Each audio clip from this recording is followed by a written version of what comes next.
और जब शेयर बाजार में गिरावट आई तब भी सरकारी कंपनियां काफी सुर्खियों में है। तो अब सबके मन में सवाल उठता है कि आखिर सरकार का अप्रोच क्या है इन सरकारी कंपनियों को लेकर के, अब खासतौर से जो लिस्टेड सरकारी कंपनियां हैं। आज वही जानने की कोशिश करेंगे क्योंकि हमारे साथ हैं दीपम के सचिव डॉक्टर अवनीश चावला। सर आपका स्वागत है हमारे शो में। और डॉक्टर अवनीश चावला इसलिए कहता हूं क्योंकि ये लंदन स्कूल ऑफ इकोनॉमिक्स से इकोनॉमिक्स में डॉक्टरेट किए हुए हैं। तो आपके पास तो दीपम की जिम्मेदारी है, डीपी डिपार्टमेंट पब्लिक एंटरप्राइजेस की जिम्मेदारी है और साथ में इनके ऊपर संस्कृति मंत्रालय की जिम्मेदारी है। लेकिन आज फोकस रखेंगे दीपम और डीपीयू को लेकर के। मेरा पहला सवाल यह है कि पिछले 5 साल में सरकार लगातार जो लिस्टेड खासतौर सरकारी कंपनियां हैं उन पर ज्यादा फोकस करती रही है। तो अप्रोच में क्या बदलाव आया है, फिर कहें कि अभी किस अप्रोच से आप सरकारी कंपनियों को देख रहे हैं? धन्यवाद। पब्लिक एंटरप्राइजेज या सरकारी कंपनियों के लिए हम वैल्यू क्रिएशन स्ट्रैटेजी या अप्रोच के तहत काम करते हैं। इसका अर्थ है value creation not just for the promoter which is government, but value creation for minority shareholders who are ordinary shareholders, जो आम आदमी, जो आम नागरिक या सीनियर सिटीजन अपनी छोटी सी कमाई को इसमें इन्वेस्ट करता है। और आज इन्वेस्टमेंट के बहुत से माध्यम हैं, म्यूचुअल फंड्स हैं, कुछ लोग डायरेक्टली इन्वेस्ट करते हैं, उनके लिए वैल्यू क्रिएशन। और कोई भी value creation strategy composite strategy होती है। आप पूछेंगे कि ये कॉम्पोजिट स्ट्रैटेजी क्या है, तो इस कॉम्पोजिट स्ट्रैटेजी के 4 मुख्य पहलू हैं। पहला पहलू है corporate performance. DP public enterprise department एक नोडल डिपार्टमेंट है पब्लिक एंटरप्राइजेस के भारत सरकार का, और उसके तहत हर साल हम हर पब्लिक एंटरप्राइजेस से एक एमओयू करते हैं और उस एमओयू के आधार पर उसकी रैंकिंग होती है, उसकी परफॉर्मेंस रैंकिंग होती है और उसमें हर तरीके से उस कंपनी की परफॉर्मेंस को देखा जाता है, जांचा जाता है। इसके अतिरिक्त सेकेंड इंपॉर्टेंट पहलू इस स्ट्रैटेजी का कैपिटल इन्वेस्टमेंट है, कैपेक्स। अर्थात ये कंपनीज अपने रिसोर्सेज को आगे कैसे इन्वेस्ट कर रही हैं देश के हित में। और तीसरा पहलू जो बहुत इंपॉर्टेंट है, बहुत सिग्निफिकेंट है ऑर्डिनरी इन्वेस्टर्स के लिए, माइनॉरिटी स्टेक होल्डर्स के लिए, वो है डिविडेंड पॉलिसी। हम ये एनफोर्स करते हैं कि सभी सरकारी कंपनी एक fair sustainable dividend policy follow करें, जिसका अर्थ है कि हर साल होने वाले नेट प्रॉफिट, जो प्रॉफिट आफ्टर टैक्स कहलाता है, पैट जिसको कहते हैं, उसका 30% सरकारी कंपनी निश्चित रूप से डिविडेंड अपने शेयर होल्डर्स को दें। और अगर मान लीजिए इस साल थोड़ा सा पैट कम भी है लेकिन उनके पास रिजर्व्स हैं, उनकी नेटवर्थ पॉजिटिव है, तो उसका 4%, इन दोनों में से जो ज्यादा हो। ये बहुत गहरी बात है क्योंकि मार्केट जब नीचे भी जाएगा तो भी पब्लिक एंटरप्राइजेस एक फेयर सस्टेनेबल डिविडेंड अपने माइनॉरिटी शेयर होल्डर्स को देंगे। इसमें एक सवाल, चूंकि डिविडेंड की बात आती है तो जो भी शेयर होल्डर्स हैं, खासतौर से माइनॉरिटी शेयर होल्डर्स, उनकी बाँछें खिल जाती है कि डिविडेंड कुछ मिलने वाला है। तो जो अब तक का डिविडेंड आया है सरकारी कंपनियों की तरफ से, जो आपके वेबसाइट पे देखा मुझे, 59,638 करोड़ रुपए का डिविडेंड दिया है अभी तक करंट फाइनेंशियल ईयर में। तो इस फाइनेंशियल ईयर खत्म होने में अभी कुछ हफ्ते और बचे हुए हैं और फिर नेक्स्ट फाइनेंशियल ईयर। ऐसे में जब बाजार में इस तरह की गिरावट है तो शेयर वैल्यू के टर्म में थोड़ा सा निवेशकों को निराशा हाथ लग रही है। तो डिविडेंड के मोर्चे पर आपको लगता है कि इससे ज्यादा बेहतर डिविडेंड अगले कारोबारी साल में मिलेगा? बिल्कुल। और जो फिगर आप मेंशन कर रहे हैं वो सिर्फ गवर्नमेंट की डिविडेंड रेवेन्यू है। जो टोटल डिविडेंड पब्लिक एंटरप्राइजेज ने बांटा है, डिस्ट्रीब्यूट किया है, वो पिछले साल 1.05 करोड़ था, पिछले से पिछले साल। उससे पिछले साल 1.2 करोड़ था और इस साल अपेक्षा है कि जब मार्च खत्म होगा तो यह 1.3 से 1.4 करोड़ के बीच होगा। अच्छा, पिछले साल से ज्यादा हो गया, लगभग 10% ज्यादा होगा। और यह तब है जब शेयर मार्केट में करेक्शन हो रही है। उसके बावजूद भी पब्लिक एंटरप्राइजेज इस नीति के तहत अपने प्रॉफिट आफ्टर टैक्स का कम से कम 30% या नेटवर्थ का कम से कम 4% जो ज्यादा हो वो डिविडेंड शेयर होल्डर्स को देंगे, माइनॉरिटी शेयर होल्डर्स को देंगे। तो मेरा सुझाव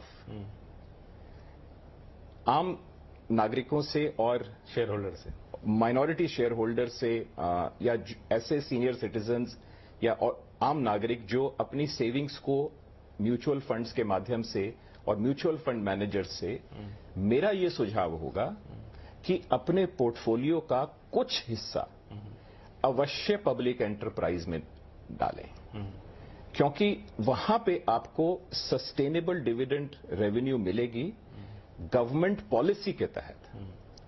और मार्केट कितना भी डाउन जाए वो डिविडेंड इनकम आपकी कम नहीं हो। बिल्कुल, आपने बहुत बड़ी बात कह दी हमारे जो रिटेल निवेशक है खास तौर से उनके लिए।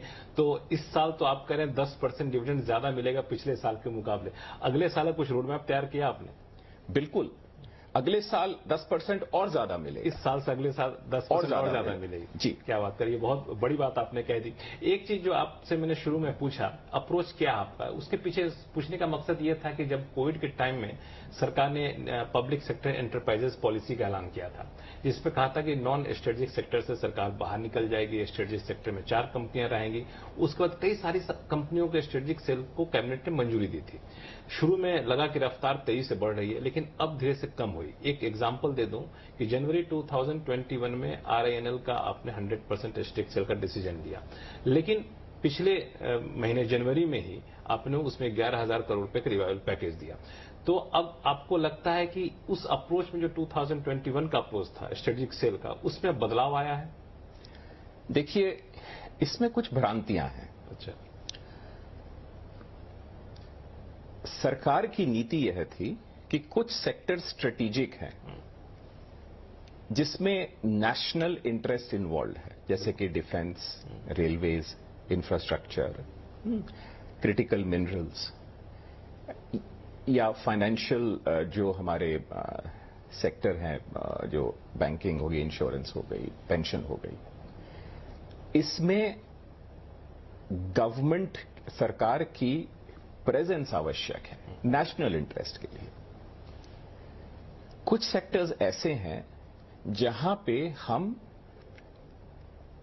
अगर स्पेस दें तो प्राइवेट सेक्टर बहुत अच्छे से आगे आकर निवेश कर सकता है और उसमें आगे जो है ग्रोथ का हिस्सा बन सकता है। तो उसके तहत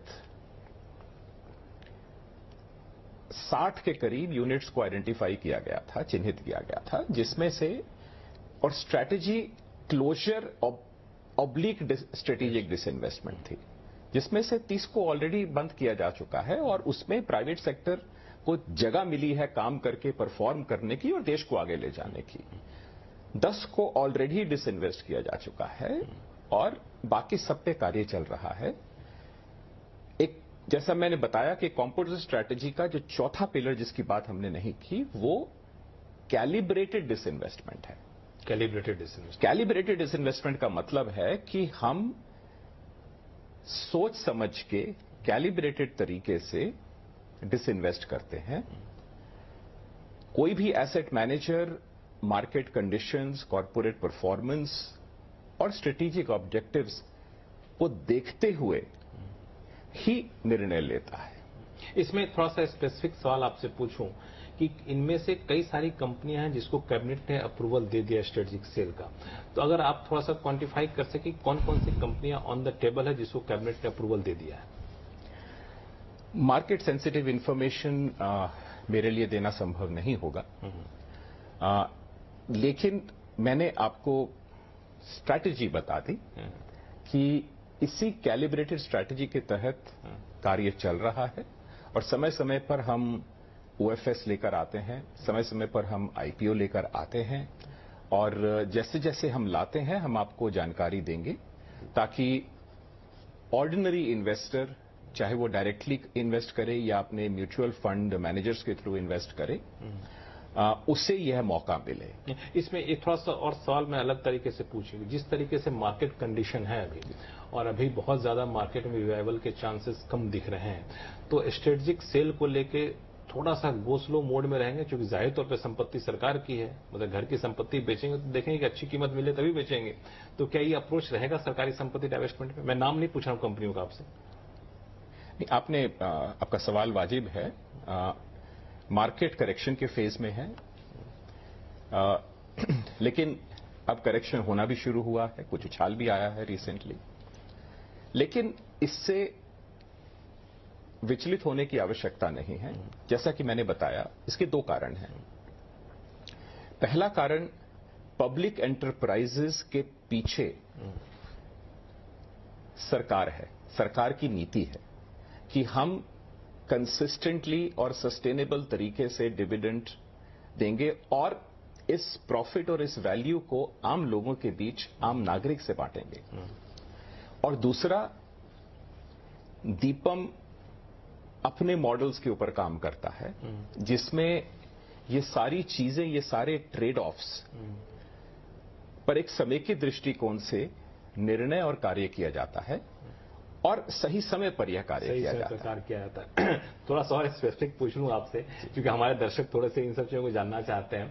वो है आपको आईडीबीआई बैंक। लंबे समय से आईडीबीआई बैंक की प्रक्रिया चल रही है, अलग अलग खबरें आती रहती हैं। उस पर थोड़ा सा स्थिति क्लियर कर दें कि अभी स्टेटस क्या है और कब तक इसका फाइनेंशियल बिड हम लोग ले आएंगे।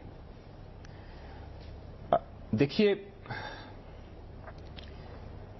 मैं बहुत स्पेसिफिक तारीख आपको नहीं दे सकता हूं, लेकिन इतना आश्वासन दे सकता हूं कि आईडीबीआई बैंक का डिसइन्वेस्टमेंट ट्रैक पर है, ड्यू डिलिजेंस कर ली गई है, जो भी डेटा इश्यूज थे उनको रिजॉल्व कर लिया गया है, और उसके आगे की कार्रवाई जारी है।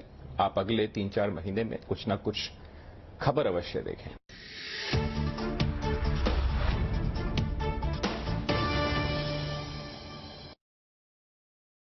की हर छोटी बड़ी खबर लगेगी आपके हाथ। ब्रोकरेज की कहां है नजर?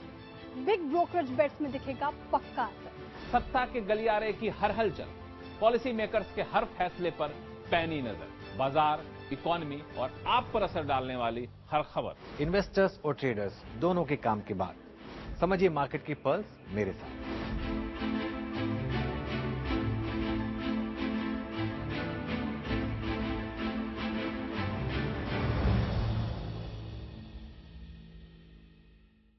मार्केट गुरुकुल के एक्सक्लूसिव वेबिनार में दिग्गज एक्सपर्ट से सरल भाषा में ट्रेडिंग और इन्वेस्टमेंट सीखने के लिए अभी रजिस्टर करें। मार्केट गुरुकुल के एक्सक्लूसिव वेबिनार में दिग्गज एक्सपर्ट से सरल भाषा में ट्रेडिंग और इन्वेस्टमेंट सीखने के लिए अभी रजिस्टर करें। निर्मला सीतारमण का ये बजट स्टॉक मार्केट के लिए होगा मेक और ब्रेक। कंजम्पशन, केपेक्स और न्यू एज रिफॉर्म्स की है दरकार, ग्रोथ को भी देनी है फुल रफ्तार। रोजगार बढ़ाना है और टैक्स कम कर मिडिल क्लास को भी लुभाना है। मोदी 3.0 के इस खास बजट का पूरे देश को है इंतजार, क्या करेगी सरकार? देखिए बजट की सबसे बड़ी कवरेज मेरे साथ आपके अपने चैनल CNBC आवाज पर।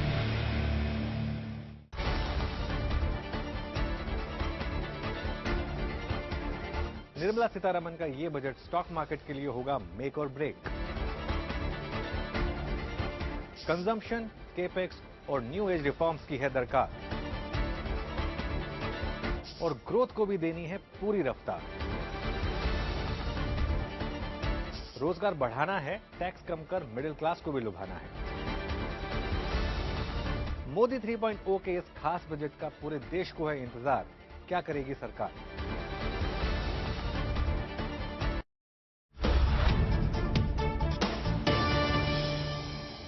तो अगले फाइनेंशियल ईयर के फर्स्ट क्वार्टर में फाइनेंशियल बिड आ जाएगा, इसकी संभावना रखें? मैं तारीख नहीं देना चाहूंगा, लेकिन इतना आश्वासन देना चाहूंगा कि आप अच्छी खबर या जो भी न्यूज या खबर है वो आपको समय अनुसार मिलेगी। एक्सप्रेशन ऑफ इंटरेस्ट में जिन कंपनियों ने दिलचस्पी दिखाई थी उनको डेटा रूम एक्सेस दिया गया था, क्या वो ड्यू डिलिजेंस पूरा हो चुका है? मैंने आपको बताया कि सभी डेटा रूम इश्यूज रिजॉल्व कर दिए गए हैं और ड्यू डिलिजेंस पूरा हो गया। एक सवाल और पूछ लूं, जवाब की अपेक्षा नहीं रखता हूं, फिर भी Shipping Corporation of India, BML, इन सबको कैबिनेट अप्रूवल दिए बहुत दिन हो गया स्ट्रेटेजिक सेल का, लेकिन कुछ बात आगे बढ़ी नहीं। ये सब प्रोसेस में है। अभी कोई भी स्पेसिफिक कमेंट देना थोड़ा प्रीमेच्योर होगा। आपने 24 फरवरी को एक विज्ञापन जारी किया जिसमें asset value manager, merchant banker की नियुक्ति का प्रस्ताव रखा। उसमें दो चीजें रखी आपने कि सरकारी बैंक और गवर्नमेंट फाइनेंशियल इंस्टीट्यूशंस के लिए समय समय पर स्टेक सेल करेंगे, उनके लिए हमें जरूरी है। तो कौन कौन सी कंपनियां हैं जिसके लिए करना चाहते हैं? अगेन मैं इसको दूसरे तरीके से इसी का जवाब दूंगा। किसे डिसइन्वेस्ट करना है या किसकी स्टेक सेल करनी है, ये आपको समय के अनुसार जानकारी मिलेगी।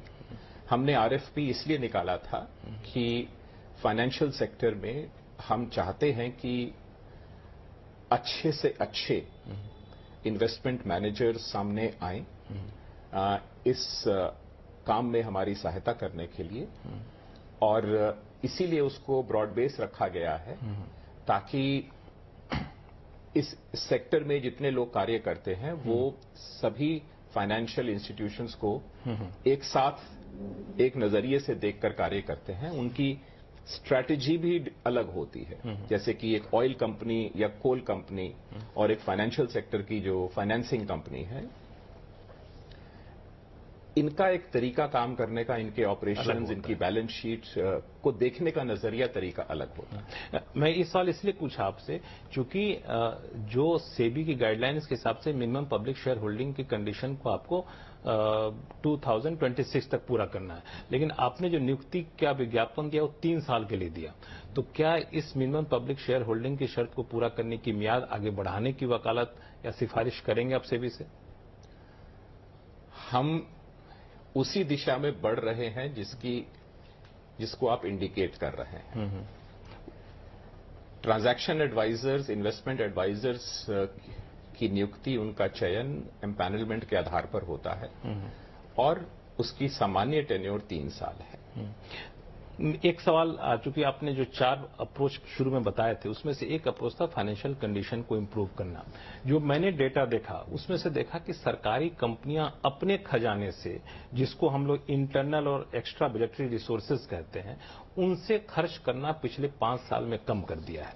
गवर्नमेंट के सपोर्ट पे खर्च ज्यादा कर रहे हैं, जैसे कि 2019-20 से लेकर में जहां वो 6.4 ट्रिलियन रुपए थी जो सरकारी कंपनियां खर्च करती थी अपने खजाने से, वो अब घट करके 3.2 ट्रिलियन आ गया। इसी बीच सरकार का जो है कुल कैपिटल आउटले में हिस्सेदारी 25% से बढ़कर के 61% हो गई है। सरकारी कंपनियां दिख तो रही हैं अच्छा खासा, लेकिन उसमें उनका योगदान कम, सरकार का योगदान ज्यादा है। देखिए, इसमें थोड़ी सी भ्रांति है, थोड़ा कंफ्यूजन है। मैं इसे स्पष्ट कर देता हूं। जी, कुछ कैपिटल इन्वेस्टमेंट बजट या कंसोलिडेटेड फंड के माध्यम से होता है, जिसकी फिगर आपको आसानी से बजट में मिल जाती है।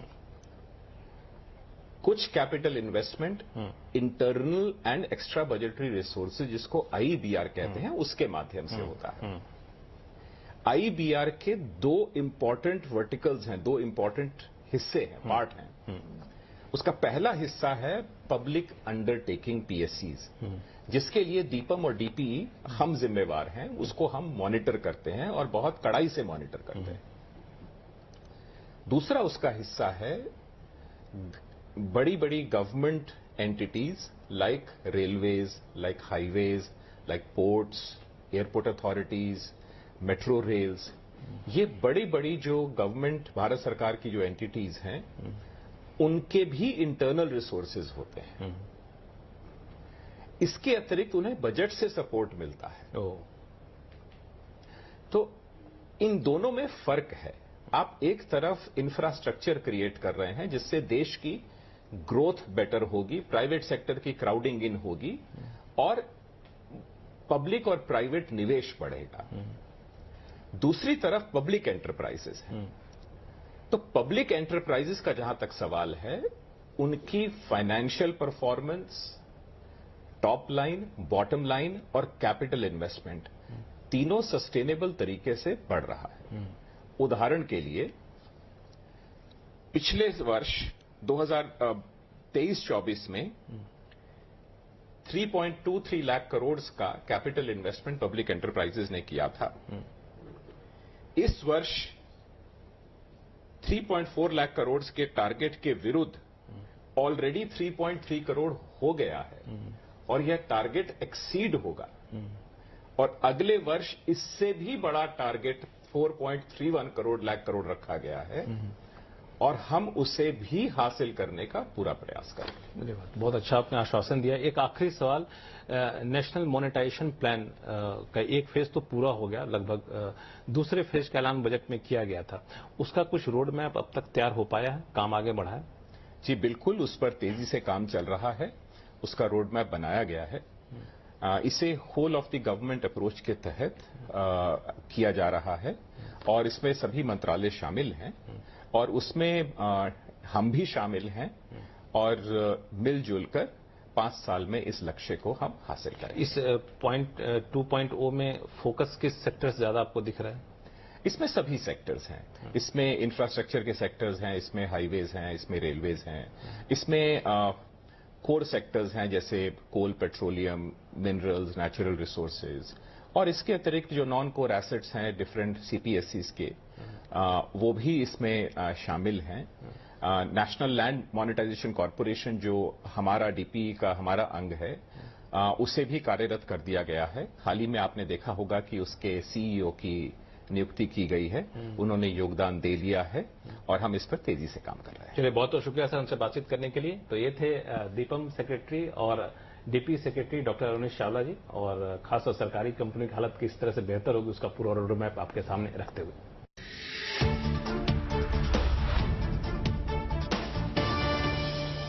मार्केट गुरुकुल के एक्सक्लूसिव वेबिनार में दिग्गज एक्सपर्ट से सरल भाषा में ट्रेडिंग और इन्वेस्टमेंट सीखने के लिए अभी रजिस्टर करें।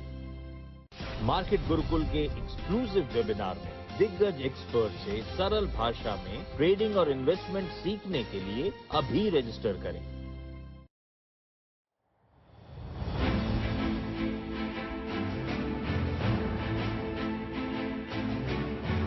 आज कैसे खुलेगा बाजार, हमारे साथ इसके लिए हो जाइए तैयार। कैसा है बाजार का सेटअप, एफआईआईज और डीआईआईज की क्या है पोजीशनिंग, क्या है मार्केट के लिए बड़े ट्रेंड्स, निफ्टी और बैंक निफ्टी पर क्या हो trading strategy, future in option market की पूरी बारीकियां, कल के डेटा क्या कहती है